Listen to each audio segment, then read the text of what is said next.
2017 সালে নগরীর আমানতগঞ্জে নির্মাণ করা হয় 200 শয্যা বিশিষ্ট শহীদ সুকান্ত বাবু শিশু হাসপাতালের অপারেশন থিয়েটার, শিশু বেড, আইসিইউ, লিফট ও খেলার মাঠ নির্মাণে প্রথমে বরাদ্দ দেয়া হয় 17 কোটি টাকা। তৎকালীন ঠিকাদার সাইদুর রহমান রিন্টু কাজ শেষ করতে না পারলে অন্য ঠিকাদার যোগ দেয়, বাড়ে বরাদ্দ। প্রকল্পের বরাদ্দ বেড়ে 24 কোটি ও মেয়াদ বাড়লেও হয়নি সাবস্টেশন, অ্যাপ্রোচ সড়ক, লিফট বা থাই গ্লাসের কাজ।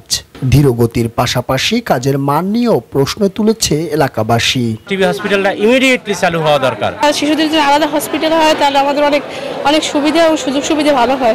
গণপূর্ত বিভাগের দাবি, ঠিকাদার ও সরবরাহ পর্যাপ্ত না হওয়ায় কাজ সম্পন্ন হয়নি। মাঝখানে ঠিকাদার বেশ কিছুদিন আপনার কাজ বন্ধ করে রেখেছিল। সাবস্টেশন জেনারেটরের জন্য আমাদের যে প্রয়োজনীয় বরাদ্দ, এই বরাদ্দের টাকার সংস্থান হলে সকল কাজ সম্পন্ন করে আগামী 1 মাসের মধ্যে আমরা এই হাসপাতালটি প্রত্যাশী সংস্থার নিকট হস্তান্তর করতে পারবো বলে আশাবাদ ব্যক্ত করছি। ঠিকাদার না হয়েও অসম্পূর্ণ অংশ নির্মাণে কাজ করছে অন্য ঠিকাদার।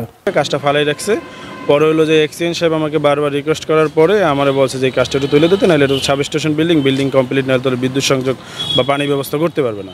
হাসপাতালটি সম্পূর্ণ না হওয়ায় চরম দুর্ভোগে পড়েছে এই অঞ্চলের অসুস্থ শিশু ও তাদের পরিবার। জনবল সংকটে গাদাগাদি করেই সেবা নিতে হয় শের-ই-বাংলা মেডিকেলে। রোগীগুলো আসে, এর চাপ একটু কমতো আমাদের এই হসপিটালে। পরিবেশটা একটু উন্নত হওয়া দরকার, যাতে আমরা বরিশালবাসী সবাই ওখানে গিয়ে চিকিৎসা নিতে পারি। শিশুর হাসপাতালটা হওয়ার কথা ছিল, সেটা যাতে হয়ে যায়, তাহলে আমাদের আর কষ্ট করে এত দূরে আসতে হবে না। মেয়াদকাল বৃদ্ধি আর বরাদ্দের দোহাই দিয়ে ঠিকাদারদের অবহেলায় বিগত প্রায় অর্ধ যুগেও নির্মিত হয়নি বরিশালের এই শিশু হাসপাতালটি। পারভেজ রাসেল, মাই টিভি, বরিশাল।